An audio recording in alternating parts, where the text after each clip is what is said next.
Hey guys, what's up and welcome back to the channel. Now today I'm going to be giving you a demonstration on how you can create a vertical slide using the Rhino slider, and this is using Arc 2 as well. So using the Rhino slider system with Arc 2 and the high torque motor. And what this setup allows you to do is to get a nice vertical slide. So for example, even if you didn't have the Arc 2 system and you had the Evo system, you can still get a nice vertical smooth slide up and down using the system.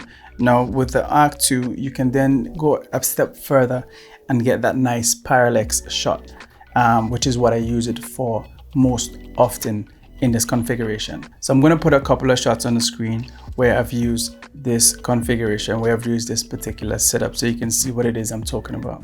So in this video, I'm going to tell you all the things that you're going to need to create this setup and some things to take into consideration when you're using this particular setup. So the first thing that you're going to need is a vertical upright. So in this case, I'm using a C-stand as my upright, and that is where I'm going to mount the setup to. So 9 out of 10 times when I'm using this setup, I'm using it with one of these auto poles right here. And that is just for increased stability. So with the C-stand just here, that might be prone to a little bit of shake. So you got to be very mindful of that when you're using this on a system like this. But that depends on where you are and what scenario you're using it in.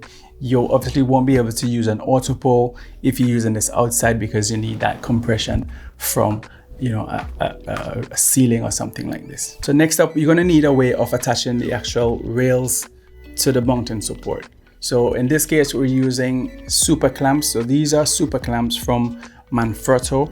So we have 2 of these on either end of the rail, and the rail is attached to the super clamp just using these spigots here. So that's the super clamp. You're going to need the spigots on each end to attach these. So when you're using this under normal circumstances on a horizontal plane, you'll be attaching the head directly to the carriage plate right here. So what you're going to need now is something to interface between the plate and this control unit right here.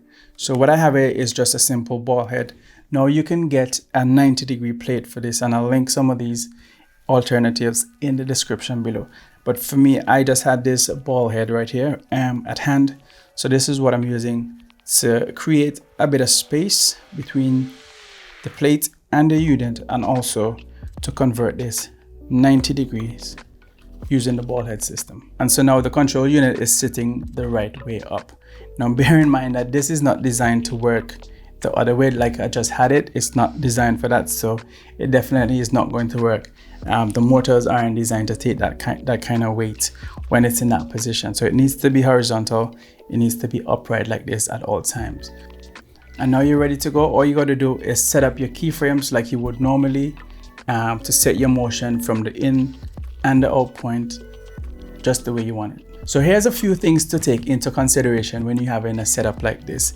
Now let's start with the C-stand or the support system, whatever that is that you're going to be using. So make sure that is secure. For example, in this case, I've got a few sandbags on the legs of this C-stand to make sure that my whole system doesn't topple over whilst it's in use.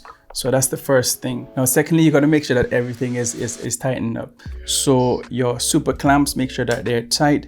Make sure that the spigots are not loose, and your attachment points are not loose as well. So you're going to make sure that whatever it is that you're using as the interface here, in this case, this is a ball joint, and make sure that these are tightened up really tight so that they're not going to shift and they're not going to cause the camera and the system to fail or to fall.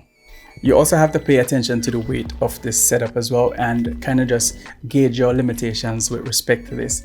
Now this is a small camera, and in the settings on the control unit, I have that set to small camera. What that means, it allows me a greater degree of tilt than if it was set to a large camera. So it doesn't essentially allow larger cameras to tilt forward that much, and that's just to ease up the stress on the tilt motor in that plane. So just be mindful of that depending on what size of camera that you have attached on here. That brings us nicely onto the motor. So in this case, we're using the high torque motor, and yes, whilst it's a lot slower, it's a lot stronger, and it can deal with a lot heavier payload on top of this system like this, especially moving it up in a vertical plane. Whilst it's horizontal, it might not have a problem, but as soon as you put it here, obviously gravity is working against you, and that might be an issue. So definitely need to use the high torque motor when you're using the vertical setup. And in addition to that as well, we got to make sure that the belt is tight. The tension on the belt needs to be really tight, or we're going to find you're going to get slippage.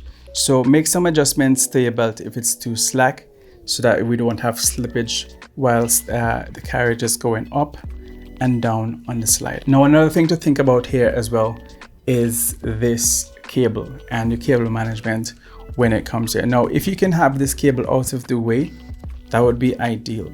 In this case, I'm using the long cable to prevent it from snagging. So this is the long cable that comes, with the system. Is you get a short one for use with the short slider and a long one for the longer sliders.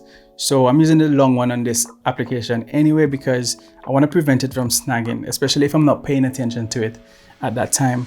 I don't want it causing stress or getting it snagged up here. And by the time it gets to the end of the travel, you got the cable, getting in the way and getting destroyed. And in the same token, in the same breath, we're also going to make sure that as the carriage comes down on the slider, this has a tendency to try and get in the way. And even when it gets to the end of the travel, sometimes it can get caught in between there and the end of the slider. So just look out for things like that. And one final thing is that because we're using the high torque motor, remember to change that setting in the control unit. So you can select if you're using the high torque motor or the fast motor on here.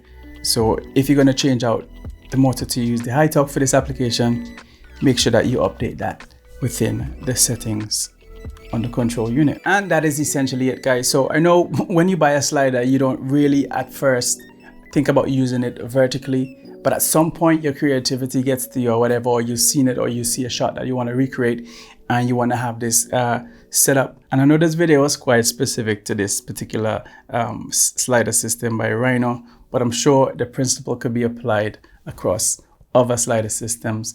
I hope you found this useful. If you did, leave a comment below, let me know that. Press the like button and make sure that you subscribe to the channel if you want to see more content like this. I'll see you next time. Peace.